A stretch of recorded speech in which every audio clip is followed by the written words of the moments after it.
Welcome to Nashville Meets World. I'm so excited today because I have these two ladies on the show. I was an instant fan the last time we had them. It's been a couple of years. And we've got you back. Introduce yourselves. Sure, I'm Vanessa. And I'm Elizabeth. And they are Granville Automatic, a name that came from a typewriter. That's correct. So an antique typewriter, you guys collect them? I collect them, yes, and among a bunch of other things that don't really make a lot of logical sense and don't transport easily.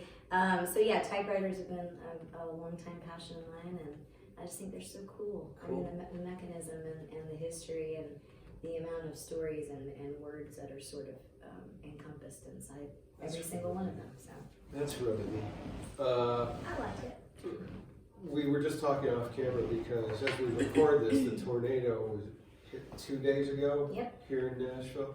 And you were just saying you were playing the Basement East. I was playing the Basement East for a benefit, singing all night, background vocals. And we left at about 11:20, and a couple people left later than I did. Some of them went to Three Crow, some of the band. One of my friends, Jesse Cole, was actually in Three Crow when it happened, and he was texting saying, I'm gonna die. Wow. So we left Basement East at about 11:20, and the tornado hit right about midnight. So we were very fortunate, and it really has put a lot of perspective on my life. The Basement East, for those that haven't been to Nashville, it's a great club, or it was a great club in East Nashville. Half of it is totally gone, so half it's destroyed. So it'd be interesting to see if they can get back. It's weird that we were the last show there for a while. I'm like, it's an interesting thought, and so sad. So. And unfortunately, this tornado went through so many of Nashville's historic neighborhoods. North Nashville, Germantown, to East Nashville. So it destroyed a lot of original and beautifully kept buildings. Yeah, people returning to see a sticker on the door saying the building's condemned and not inhabitable anymore. Pick your favorite charity and help them out so we can get Nashville rebuilt. We did it during the flood, and we'll do it again. Exactly. This community is incredibly resilient, and it's been really nice just to see everybody just show up and it's complete help. Strangers. Yeah, it's really awesome. And all the benefits that are, I believe, start tonight as we tape this. I believe there's a benefit, CMT, WSMV TV, all doing to raise money for amazing. The thing. Nashville acts pretty quickly. Yeah, they do, and it's really great. I'm sure the country music community is gonna pitch in too. They usually do. Yeah, it seems though that the Americana artists are kind of jumping in there first because I think it's much more of a grassroots sort of music, and that just translates to everything else. Sure. So you classify yourself as more of an Americana act, if you were going to put a label on it. I would say we would probably call ourselves alt country Americana, but there are definitely some elements of country music, just straight up country music too, just because of both of our backgrounds, and we kind of both grew up with that. And we separately, from Granville, are country songwriters. So we write with other artists in hopes of getting cuts with those artists, and I think maybe some of that seeps into our writing for Granville too. Yeah, you guys have a really cool, distinct sound. Thank you. And I think that's another neat thing about the Americana genre is you have more freedom to have a cool, unique, distinct sound. In country, you have to sound like everybody else to get airplay. Anyway. How important is that kind of a thing to you? Is it something that you set out to do a distinct sound, or did it just kind of happen when you got together? I think, both of us coming from a little bit of rock and a little bit of country background, when we got together, the idea was just to write songs that we loved, and the idea was we were never thinking, let's get a record deal. I think we always wanted a publishing deal as songwriters. We've always wanted that, but I think we wanted Granville Automatic to be something we could be doing the rest of our lives, and just enough momentum and enough ability to keep making these sort of records that we love to make. So, I think if you start chasing any sort of current sound, that you immediately almost date yourself. So no, I think we just do this because we love these songs and stories, and sometimes we veer far into almost indie folk territory. Sometimes we swing back around and sound like country radio, but it's just the stuff that we love. So. But that's okay. And we've said this so many times on the show that more and more artists now are veering away from doing an album that fits into a specific genre and are doing albums like playlists where you can have something that's country and something that's Americana and maybe folk leaning and something that has much more of a rock feel to it. You just do the music that you love to do. Yeah, and I think the secret is if you're doing something that makes you happy, then other people can read that and it's going to make them happy just by default. Yeah. Seeing your happiness, and anytime I see anybody happy, by default makes me happy. So. And you're from Texas, so yes. that's always been kind of the case in Texas, where you just do what you like to do. Yeah, you don't give a shit about anybody else. No. In fact, we were just exactly. We just got back from Texas. Yeah, I saw that. Yeah. Shows with the Steel Drivers, and that's a bluegrass audience, and they're so. We were just really blown away by the folks that came up and talked to us. Some folks that were history buffs, some folks that just the coolest audiences for that band. And I think when we get there and play, I kind of hope folks aren't thinking about genre because I try not to. At the heart of it, we're a story band. Yeah. We like to tell stories, whether that is through history or whatever. And occasionally we have these straight up the middle kind of love songs that really we're trying to pitch to other artists. Yeah. And that's the hope. I think the first conversation we had about this band was where's storytelling gone in music? That was Vanessa. And that bluegrass is a long-standing tradition of telling storytelling, stories, so people get it. So I think people understood just via that. Yeah. And as well, bluegrass is going through, you're finding much more bluegrass fusion bands where they're taking bluegrass and putting that to other forms of music too. You're calling it newgrass. Yeah, which the Newgrass Revival was doing it before it was cool. Yeah. Yeah. And Steel Drivers were in the top 5 on the country charts. Yeah. So, I think it's becoming less and less important. Yeah, they did well in the Americana charts too. And again, that's a great example of a band who can cross genres and do well in both Americana and in bluegrass. And country. And country. Then when you allergies. I know. I'm dealing with the same thing right now. I'm so itchy. And everything is starting to bloom now in Nashville. When you write, is it difficult to make that transition where you're writing for another artist and then turn around and write something for yourself? I kind of feel like it depends on what mindset I'm in. But I was at a point last year and the year before where I was just killing myself and I was writing 2 and 3 times a day. Yeah.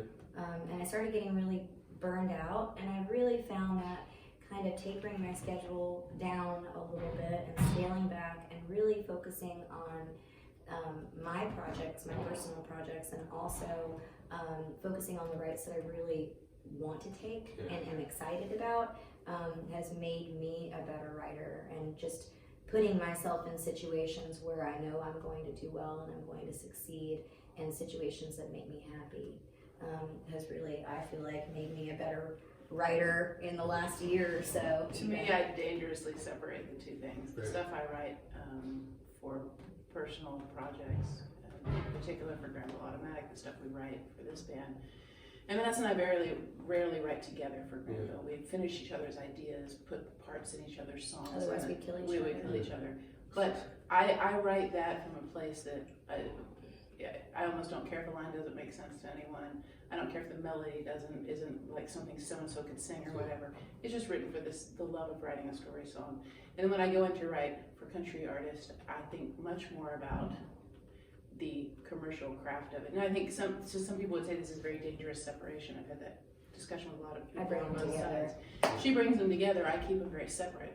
So because I want to inject some poetry into the mainstream as well. I believe that it needs it. Yeah. It doesn't mean that I don't do that, but it means I feel like I use 2 different parts of my brain. So again, I think you could argue this with so many songwriters, how they separate the two. I think maybe it's bad that I do, but I somehow just keep doing it. But it works. I mean, why change it if it's working? When you come to Nashville, that's the thing, and you want to write. It's all about write. Get all those songs out.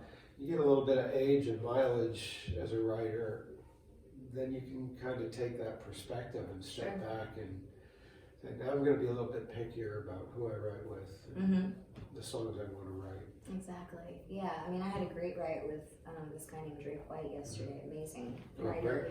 writer. And we were able to really take a song and a concept and inject a lot of poetry in it.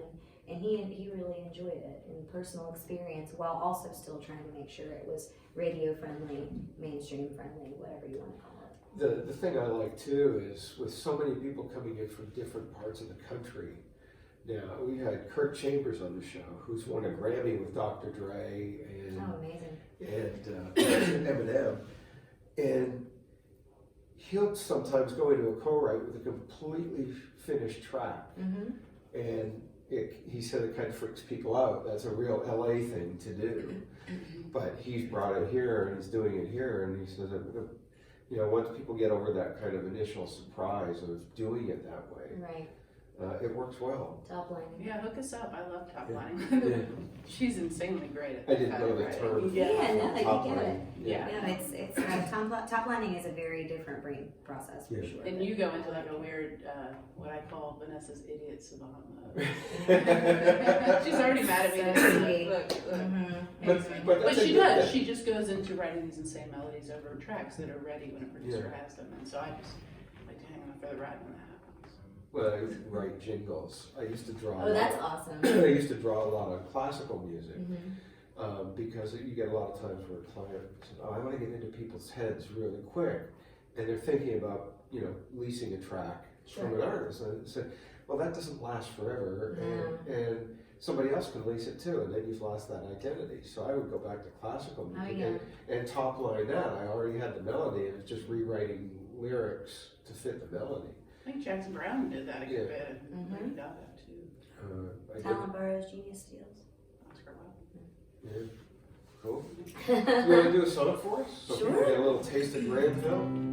This is more of our countryside. Yeah, this is more of an example of the stuff that we kind of do to in the hopes of somebody else cutting it at some point. A little more radio friendly. But it's a song about whiskey, so it's definitely. That's all right. Yeah. Yeah. This song is called Well Whiskey.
That was Granville Automatic and Well Whiskey Run. Great Yeah. tune. Oh, I thank like you. that song. Thank you, thank you. Everybody, this is Callie Vaughn for Nashville Meets World, and today my very wonderful, special, and talented guest is the lovely Callie Tucker. Hey. And thanks for coming on the show today. Thanks for having me. You're very welcome. She's my sweet friend, by the way. Yeah. I love her. Oh, I love you. Oh my God, you should hear this girl sing, which you will. I'm sure you're going to look her up on YouTube. And do you have a website and everything? I do. CallieTucker.com, C-A-L-I. Ah, so yeah, it's pretty exciting. So, were you born and raised in Vegas? No. Okay, tell us about Born that. actually in Phoenix, Arizona, and we moved to Nashville when I was 3, so I actually grew up there. And I've been out here for 5 years. 5 years in Yeah. Vegas. So why Vegas? So, always loved Vegas. Every time I came out to visit, bachelorette party, friend, whatever, it was just fun.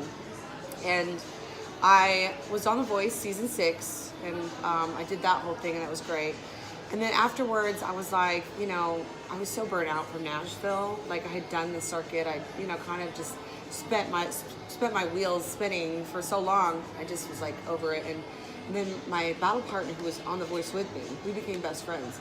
He had moved from Michigan to Vegas 9 years prior, and was really successful out here. And was like, why don't you come out and start singing here, and you'll do great. And I was wait, like, what's his name? Ryan White Maloney. Oh, that's how need you to guys know interview. each other. Yeah, Okay. yeah. So we have a special bond. Oh, Special bond. So I love him. Aw. But he talked me into coming out here and doing it. I was like, I got nothing to lose, so I came out here, used the platform of The Voice to start performing, and it's been great. you know. Yeah. I've really enjoyed it. You perform mainly around Vegas, right? Or do you tour? I do when it calls for it, Okay. but I'm contracted here, and I want to be committed and loyal to Vegas as much as I can. And then when I do shows, like mostly one-off shows out of state, that's fine. But I am looking forward to getting on a tour this fall. Ooh, okay, so So- tell me about that. Are you promoting a new material that you've recorded? It's all going to come out like in a big blast. I'm really excited. I recorded my EP with an incredible producer out in Burbank. It's Gahara PK Degadenzi. He's known for doing Chris Brown's Fine China and a lot of Tony Braxton, Janet Jackson. He's incredible. Oh. And then my co-writer Trisha Patani, who's also my vocal producer and my artist coordinator, she's amazing. So it was really just like that small group team that did this. So when we recorded and wrote the songs, we wrote them mainly for TV and film placement, because I think that's kind of the way the industry's going. So I really wanted to market it towards that. And people might listen to it and go, oh, it's very different than from what they've heard before. And it's something new and exciting, but I still find myself in the country genre. That's still the place that I want to be, the home that I want to grow in as an artist. Because that's my lineage, that's my past, and I'm proud of it. So, but once we get all of our ducks in a row, which isn't far off, I mean, we just mixed and mastered the songs.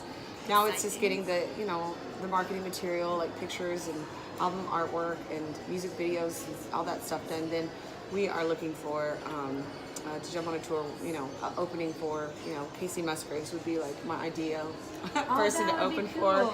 I love her, or Maren Morris, or any of those gals. I would love to work with. Or maybe even your aunt. Tell us about your aunt. Who's your aunt? God, always get people think I'm like, I get so embarrassed because it's just like she's just my aunt, But I am very proud of her. Yeah, Like I'm you so should proud be. of her. So my aunt's And I'm sure she's proud of you too. I hope so. Oh my gosh, she's a big part of why I do what I do. So, if it wasn't for her and my mom, like, that I don't know what I would be doing. What's your mom? Is your mom a singer as well? So my mom, yeah, a lot of people don't know this, but she was a recording artist with Capitol Records. She had 5 albums out.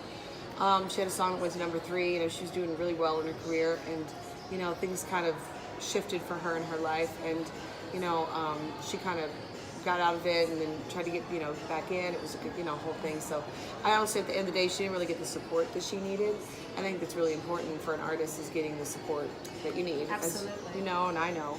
So, but she was always wanted to be a mom first, and so I'm proud that she did that, because I feel like me and my brother turned out pretty good. Good. But yeah, she's Her name's LaCosta Tucker, Lacosta. You guys should check her out. She got some incredible songs, and a lot you can find on YouTube. And I even have a few on my website that I'm trying to, that's still under construction, but yeah, she has a link on my website that I tell about her. Oh. But I'm working on that, so it's not finished. Do you think that your mom and you would ever do a duet or anything like that? Oh, that's all we dream of. Like if I can get to the space that I want to be in my career, with the stuff that I'm doing, I want to bring her in. And I think people would really, really love to see that. Yeah, it's kind of like it's a Judd, magical. almost Yeah, like a Judd absolutely. thing. We do Yeah. we do some Judd songs just when we're singing in the kitchen, cooking and stuff. But that's you know, cool. yeah, it's a really awesome relationship I have with her, and she still has such a huge passion and love for music, and it's really, I don't know, she has a huge fan base out there. People reach out to me because she doesn't have a website.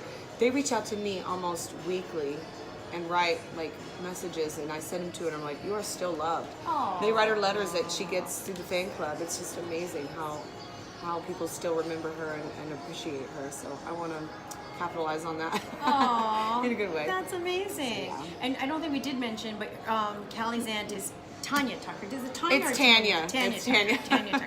Either I opened way. for her like years back in Detroit, like, but you know, like it's like Really? a hoedown. It was one of the big festivals. I was one of the That's on the lineup. awesome. So I got to meet her briefly, and she's lovely. She's a And, hoot. Yeah. I heard some stories. You know, it's so Everyone's got funny. stories. Everybody comes up to me and wants to tell me a story about her, and I'm all ears. But it's always the same thing. Whoa, we had some wild times. That's I was yeah. like, that's my aunt. Well, do you have any stories you want to share with us? What was your most memorable time on stage? I got the perfect one. It was my 18th birthday, and Aunt Tan invited me to sing with her on the Granville Opry. Oh, cool. That was an amazing moment. Oh, how cool. I don't ever want to look at pictures again because I look so ridiculous. But 18, yeah, that was on my actual 18th birthday. I got That's to do kind that. of like exciting. Were you prepared to sing in front of that many people? Or I was that wasn't your first prepared to time, sing or- the song she chose What to was the song sing. you chose? It was San Antonio Stroll, and I love that song, but I wasn't as familiar with that song for some. I don't know why that one got chose, but I like stayed up all night trying to learn the lyrics. I'm like, don't mess this up, don't mess this up. Oh. I have no idea how it went either. I don't even remember. You don't have it on YouTube? I don't know. No, I don't know if anybody even recorded it because I don't think it was aired. Oh. But it didn't turn out bad. I don't remember walking off stage going, that went terrible. But no. Have you ever had that experience where you walked off stage and that went terrible? Nightly. No, I'm kidding. Nightly? No, let's see. I just remember times when I was younger and I was sick or I wasn't feeling good and I had to perform, and like you would either forget the words or you would just be so off. Like I remember one time I was at I was in middle school, and we had to do this Christmas show, and they asked you to sing a Christmas song that didn't say Christmas in it. It was back when that was a big deal, big issue. Yeah. So I was like, I don't know any songs that don't say Christmas in it. Right. But I wanted to be in this show so bad for Christmas. So I found this Leanne Rhyme song, like Happy Holidays and some, and I didn't know the words, so I wrote them on my hand. And I got on stage and I just blanked and started making up words. Oh. It was hilarious. It was funny looking back, but I went, oh my God, I'm never going to recover from this. Well, that's actually an interesting point, because when I've done that on my hand or I put lyrics on it, You for some can't reason see you it. can't see You it. can't see it. Like, what were you thinking? Now your hand's all black. You can't see it. And It's- you're relying on it because you're panicking. You're like, Yeah. just starts making up words. All right. and hopefully they rhyme somehow, some way. They don't notice. They don't notice. They don't know. I've had people come up to me after shows and go, "Hey, you know that word you said? It's this," and I'd be like, "Oh, Thanks. not my Don't correct version." me in public. It's God. poetic licensing. Okay? Yeah, there you go. There you go. I'm horrible at words, actually. I'm really horrible at words. I'm getting better. I but- mean, here's the deal. Let's just be real for a second. So, between you and I, we all sing a ton of songs every single night. Like, we do a lot of songs. And sometimes you don't know the words. I have a monitor where if I need the words, I have them, just in case. Sometimes I can't see them or I miss it, but yeah, but I know most of the words to my songs. But when you don't, you don't. Most artists, most famous people use monitors. They all do. It's not a big deal. Like, people forget they're not superhuman. Yeah. So, forgetting the words to your own song that you've sang 100,000 times is totally normal. It happens all the time. And you know what I find it's really weird because you do sing these songs night after night, and when you're doing a really, really big show, I find right before you go on stage, that's when people choose to tell you the most devastating news about something. Hilarious. And yeah. it's like you're about to go on stage, you're like, oh, and then you go. By the way, and you try to put on, entertain all these people, and your mind is all over the place. So it's kind of usually like it's a text message. You're like, great. Yeah. I gotta go on. That put the happy happens. face on. Yeah, it's not always easy to keep that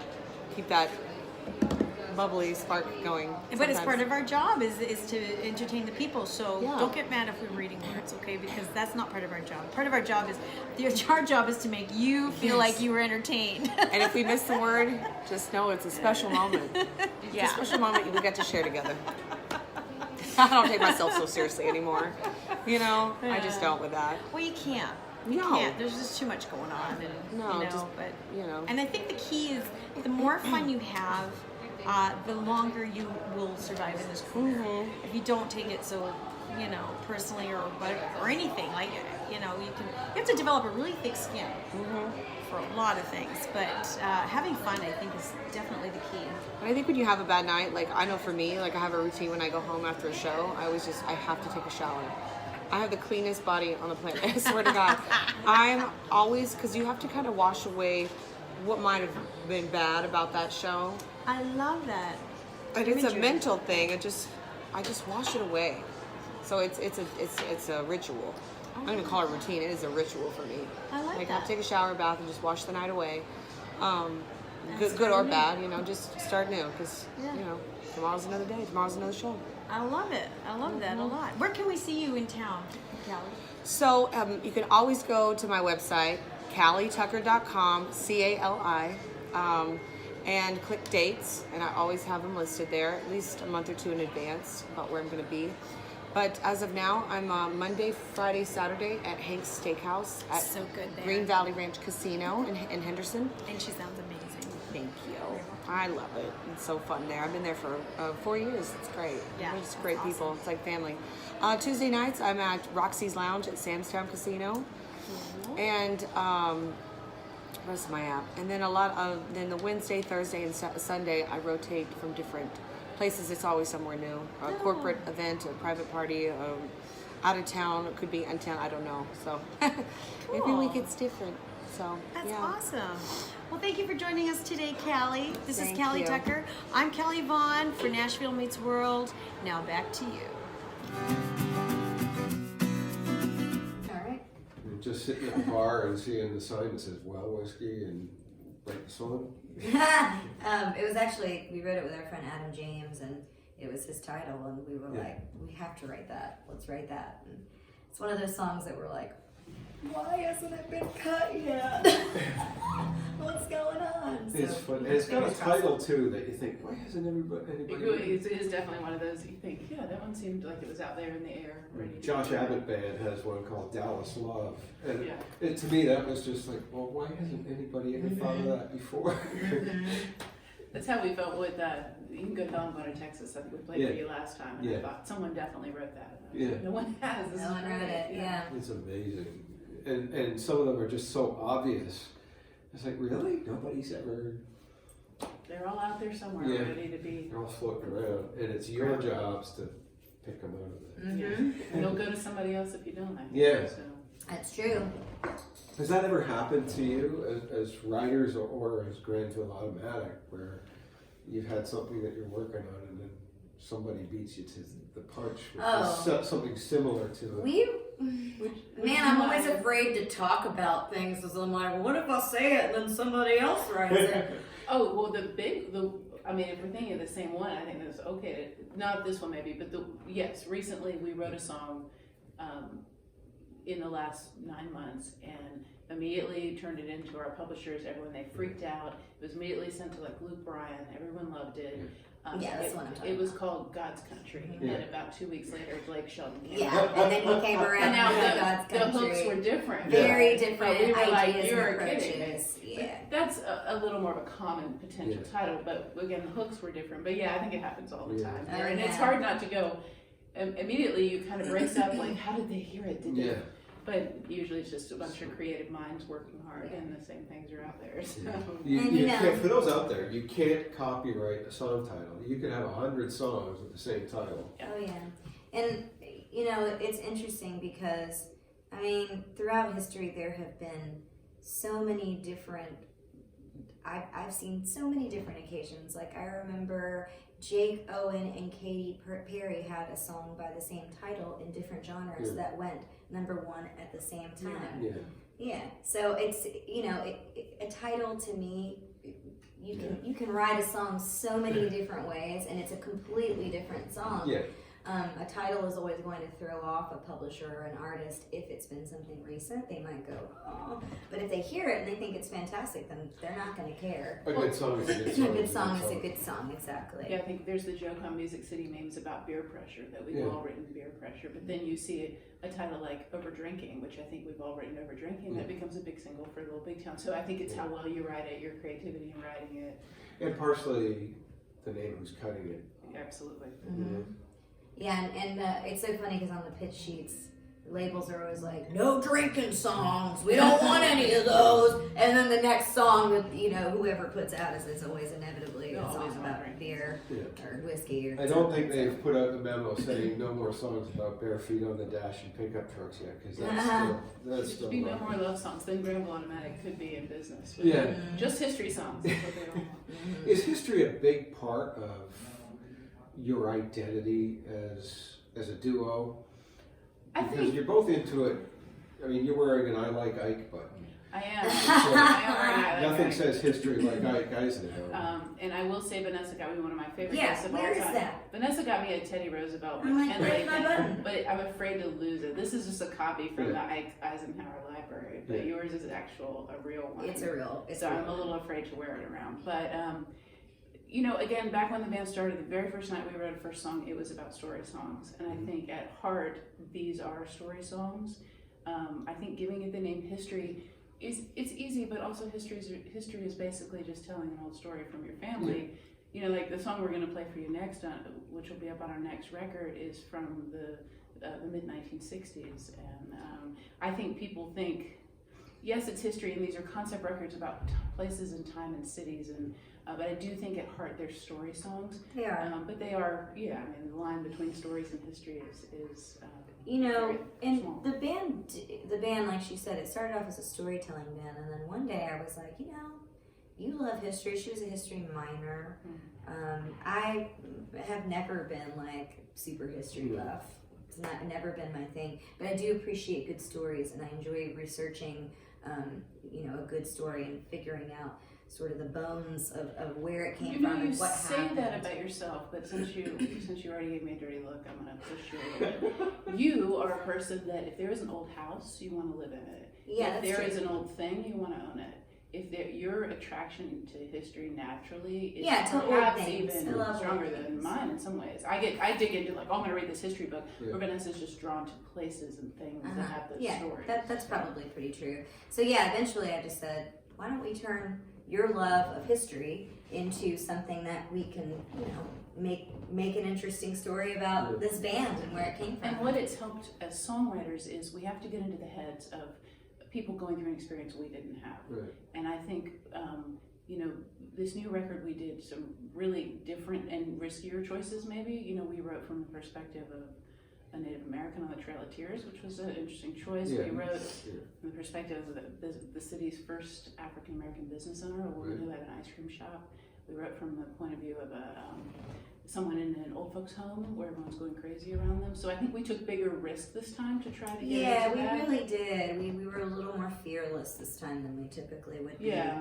I think that's which good I'm though, excited because when audiences know you're putting it all out there, and it's flop or fly, Mm-hmm. I think that becomes more endearing to an audience. And I think we always do it in first person. I Yeah. think allowing Vanessa and her extraordinary voice to inhabit these characters, whether she's singing as a piece of furniture, as a man, as a woman, as a child, as a 80-year-old, as a horse, whatever narrative she's inhabiting, she gets the joy of finding that, or the sorrow of finding it.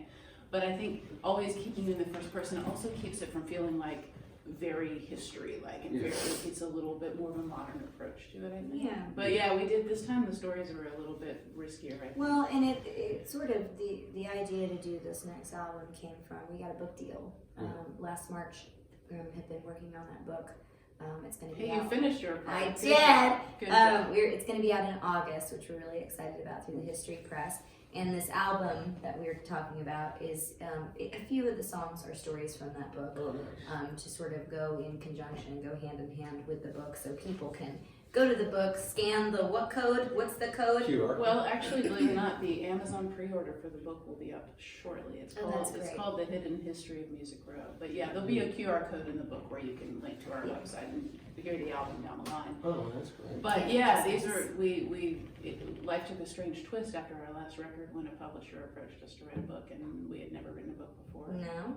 Um, So now I'm officially a historian now she's and actually, historian. yeah, now you're a So historian. you have to come on the show again when the book's out. Okay, we will definitely. Yeah. We'll talk exclusively about the book. Yeah, I'm stoked about it, and mostly I'm stoked because I actually You did it. finished something People in my had- life. It was big Vegas odds on this. Just so you know. Yeah, she was 50-50, I think, and she asked somebody who she works with, which is he's kind of like a specialist in personalities, and he was like, just trust her. You know, she may take her own time getting there, but she'll do it. He asked me almost every time, and then he said, you know what? She'll do it in the last week or so. And I literally, We she were on started, tour. we got the book deal in March of last year, a year ago. That's so weird. Yeah. And then, let's see, I think she started in April. Yeah, I wrote a chapter a month. Yeah, she wrote a chapter a month. Vanessa just decided she was going to take a vacation and chill out and start in November. Yeah. So It was due in December. It so was that due in nice. December. I started probably like mid-October Wow. with my interviews, and literally was down to the wire. I wrote like 12,000 words for one chapter that she had to whittle down to about You're 2,500. welcome. So that was a lot. Yeah. I try and write fiction, and my biggest problem is feeling like I have to write, finding that space in my head. And my second biggest problem is I don't know how to finish things. You know what the answer is? It's Adderall. That's the answer. You know what the other answer is, Camo? Is that some of the greatest books in the world were written in an hour a day. Yeah. Yeah. And thinking of that is very inspiring. It's Yeah. so weird to think about that, but it's true. Anyways. Yeah, I can't finish things. I've started 5 or 6. What's your birth sign? Libra. Ah, okay, yeah, that makes sense then. Oh, okay. You guys are dreamy, like Aries are, Roman Aries. So. But I sit down. I mean, the last one I started, and I wrote for an hour, and it just grabs you. But I just haven't found the space in my head to get back to it. go back to it. I started a fiction book a long time ago that I haven't ever gone back to, and part of me is like, I'm so much of a better writer now than I was then. Now I want to dump it and start over. Randy Foster, last 2 years ago, I guess, put out a book and a CD that tied together. Great storyteller. Yeah, he's amazing. I have a huge crush on him. I just think he's so cute. Cool guy. He's really cool. And I love the way his stories all come together as well. As songwriters, do you ever find that you can't finish something? It's just a song that no matter how you try. You know, it's interesting because when we made Radio Hymns, the album prior to this that led to the book, there were several songs that just didn't quite show up in time in a way. Yeah. We had little bits and pieces. And I think actually 2 of them, Hell's Half Acre and Ice Cream, we kind of went back and revisited. And Getaway Car. Getaway Car, right? Was Because also- we each had little bits, like a chorus or a verse or a concept, and those had stuck with us. Like, hey, we're still here. Yeah. Thanks for not putting us on the album or finishing us. And yeah, so 3 of the 6 were pieces. and the others were not even ideas yet. I don't think they were. No. They showed up new, but yes, that happens a lot. And I actually was looking back through the songs I've written, and there were certainly little pieces of things I thought, oh gosh, how did we lose this in the middle of that record? All the time. I think all the time. I'm just a big fan of Granville Automatic. Oh, thank you. You want to do another song? We sure do. All right. What are you This going to is do? this is one from the book CD.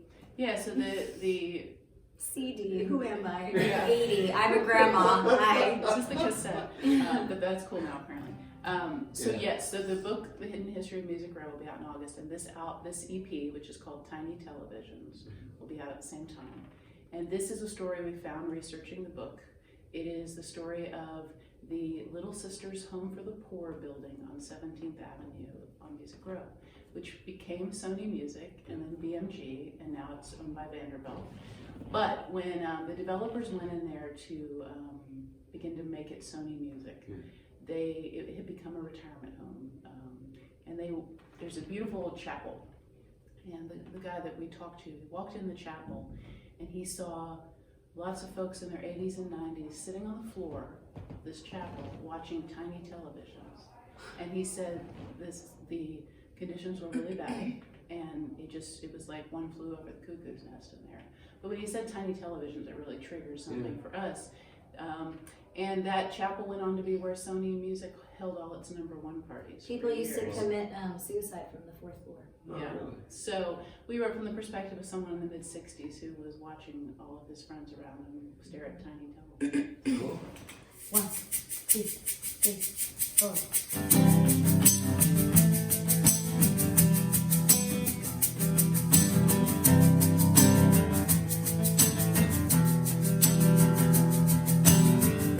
Say suicide's the only way on tonight. Stairway to heaven. Sister Jane, she smiles at me because she knows that I'll never leave. Spend my time counting sheep and sedges. Tiny televisions in the chapel on the floor. I used to mind static, I don't feel it anymore. Lithium and cigarettes and deadbolts on the door. We're just killing time. They tell us we're alive. 18 pentagrams, hearing ghosts, conversations, running out of sevens, but the deck is full of faces. Car shaking me like a plane by Tennessee. Take this little white pill, it'll stop the mind racing. Tiny televisions in the chapel on the floor. The mind is static, I don't feel it anymore. Lithium and cigarettes and deadbolts on the door.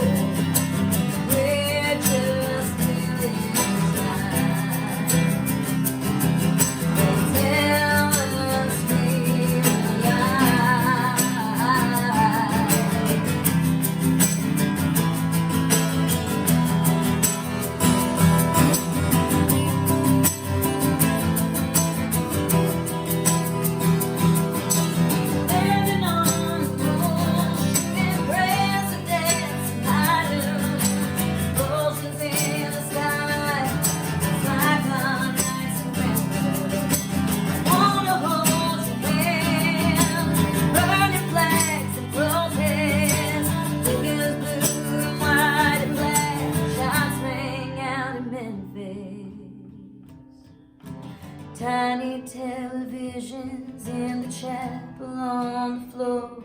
I used to mind static, I don't feel it anymore. Lithium and cigarettes and deadbolts on the door. We're just feeling alive.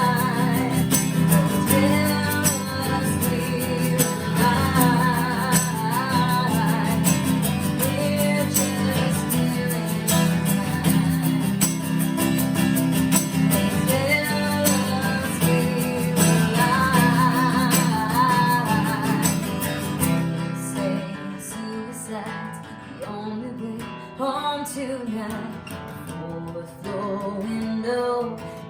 Stairway to Heaven.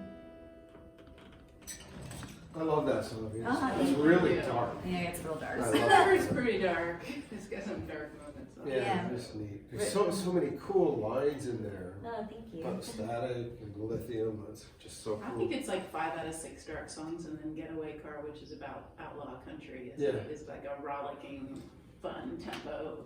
It's really fun. Yeah, it's really fun. From your crazy brain. I love how you guys always just lay it out there. It's just Uh-huh, so thank neat. you. I love it. We We try. got nothing to lose. Yeah, Yeah. When Uh, you got nothing, you got yeah. nothing. that's right. So the book and the EP or the album come out In August. August. And keep your fingers crossed, we might be in the UK in the late summer too, so I'll let you know. We'll talk about that. Yeah. Okay, it's time to do Asked and Answered. Okay. Our incredible viewers around the world send us questions. Oh, wonderful. Oh, secret questions. Yeah.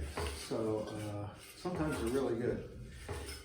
I like this little mixy bowl of questiones. Yeah, it's like the ugliest thing I could find. Goodwill. Okay. I pick. Nick, yeah. Pick something good, Vanessa. I don't know if it's gonna be good. Who is your favorite TV or movie star? Jerry from London, England. My goodness. Jerry. Or is it Gary? I don't know. No, that's Jerry. Okay, It's I a figured girl. it's probably Jerry, but you never know. Man, it's a really difficult It is. question, actually. I would probably say one of my favorites, because she takes on such interesting roles, is Parker Posey. Oh, that's cool. I really love her. I think she is just so skilled at being a great comedian, as well as taking on the weird, serious roles like in The House of Yes. So I would probably say Parker Posey. I would go with Charlize Theron, probably. She's great as well. When I grow up, I want to be Charlize Theron. South African and gorgeous. That's one Yeah, thing I know, right? One day she'll say, when I grow up, I'm going to be. There you go. There you go. That's the goal. Okay, thanks. Thank Jerry, you. make sure you send us your Thank you, questions. Jerry. Send it to us as a private message on Jerry. Facebook, and we'll make sure it gets into the ugly cookie jar. So Granville Automatic going on in your first international headline stadium tour. Yeah. Who opens for you? Oh my goodness. Mm. I mean, local artists Could or? be anybody you Let's have want. Airborne Toxic event open for us. Ooh, yeah, that would be. They wrote a book too, or the lead singer just wrote a book. Do you know that band? No. They're really cool. I'll check You should them out. look them up. Airborne Toxic Event. Songs of God and Whiskey is probably the best album to me. I love that album.